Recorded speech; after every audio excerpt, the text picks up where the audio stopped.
I'm Sarah from The Upcoming. Such a pleasure to have you here with us at Thank you, Sundance Sarah. London. Maybe you could just give us a brief introduction to You Hurt My Feelings. What can people expect when they watch it? Oh, well, gee, when you go see You Hurt My Feelings, I hope you're going to laugh a lot. I love to laugh at myself, and I hope the title says that as well. And I hope they're moved. It's about a marriage and being a parent and telling the truth and feeling betrayed and all of that. All under 90 minutes. And what was the initial inspiration behind the story? Was it something that you'd experienced, that you've seen amongst your friends? Where did you get the Right. idea? No, nothing specific inspired the movie specifically, but putting myself out there for so many years and listening to people's opinions and wondering if they like my stuff and don't like my stuff and can I live with that? And I was dating for a while, and did they know my work or not? And did they like it? And it was just tricky, really tricky because it matters so much to me. And also, my movies are so autobiographical, not literally, but they're so me that I always wondered if you really like me or love me or get me, can you not get my films? And so I that's where it started. And this incredible cast. I Yeah. was talking to the producer earlier, saying you've got Julia, such a brilliant comedic actress from the US, and Tobias, seen him in dramatic stuff, but also loads of comedy Right, stuff here. right. How did you get them both on board and bring them together in this magical way? I offered them the parts. That's pretty much all I had to do. I mean, Julia knew I was writing it and that I was hoping she'd be in it. She loved the idea. So I had the luxury of, picturing her in my head when I was writing. Michaela Watkins, I've worked with her before. And, there was no sister character in the movie. They were best friends. And when I cast Michaela, I thought, she actually suggested it. Let's be sisters. And I thought that was a great idea.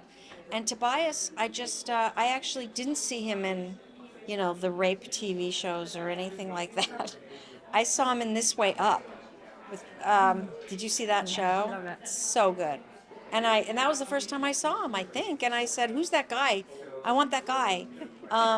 He's so unique and different, and which is unique."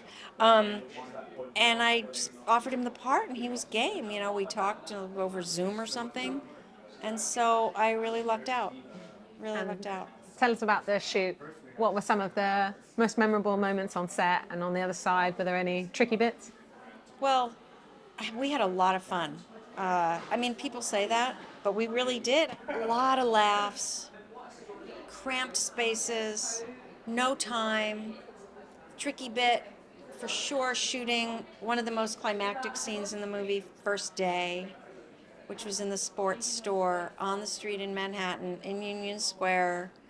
A lot of people. That was difficult, but we did it. And the only bad thing that happened was that I got COVID in the second week, and I was told to go home, and that was kind of devastating. I was like, "What? Excuse me?" And we just shut down for one day, and then I was able to direct from my laptop and do FaceTime with the actors. And it was hair pulling. I mean, I actually have my son was making a little short about it and filming me trying to convey what I wanted over FaceTime. It was, and then seeing the monitor on FaceTime, it was hard, but did it. We did it. And that's really fortunate. And the scenes came out well, and I don't think you could tell. Do you So, have a favorite scene when you watch it back now? favorite scene in the movie? Yeah. Gee. Um, I think there's too many. I really love the scene in the furniture store where she's eating a cookie on the bench. That one I directed from home. That's one of my favorites. I love the scene on the couch where they're talking finally about what happened, and the scene when the kid comes in and all of that. I don't know. There's so many. They're my babies. And what do you hope people can take away from watching it? I mean, of course, a comedy, you want people to enjoy it, to laugh, but there's also, I think a lot of people to maybe reflect on their own lives. When you love someone, is loving them being completely honest with them, or is Right. loving them also maybe sugarcoating things sometimes? Right. Yeah, we all do. Same with raising my sons. People parenting is like you try to say the right things. You want to support your kids. You don't want to fuck them up. I don't know if I can say that, but you don't want to screw them up, and want them to believe in themselves, but not artificially. And same with our spouses. We all have to encourage, but it's a fine line, right? Yeah. And in terms of, making a comedy, I don't know whether we feel like we're not seeing as many of them as we used to in the past. And I don't know whether that's just because of how politicized the environment can be, how sensitive, Yeah. the atmosphere can feel. Yeah. But it's something we need, right? And sometimes it takes a bit of bravery. I know, and it seems like there are more comedies being made and appreciated. I can't help. It's like I can't take things too seriously. I hope people are moved when they see my film. That's my ultimate goal, that they talk about it and felt something. But the laughing is always great too. Yeah. And finally, do you know what you're going to be working on next? And what does it mean to have your film here, well, in Sundance, but now in Sundance, London? Sundance, pain in the ass. They won't leave me alone. Um, I, I mean, I'm so grateful to them. And the experience in Utah screening the movie was amazing, and I hope it will be here too. They've been incredibly supportive and family-like, and I'm really lucky. Really lucky. Yeah. Amazing. Thank you so much for sharing all that with Thank us. you. Can't wait for everyone to see you have my Thanks. feelings. Thanks so much. Here, sure.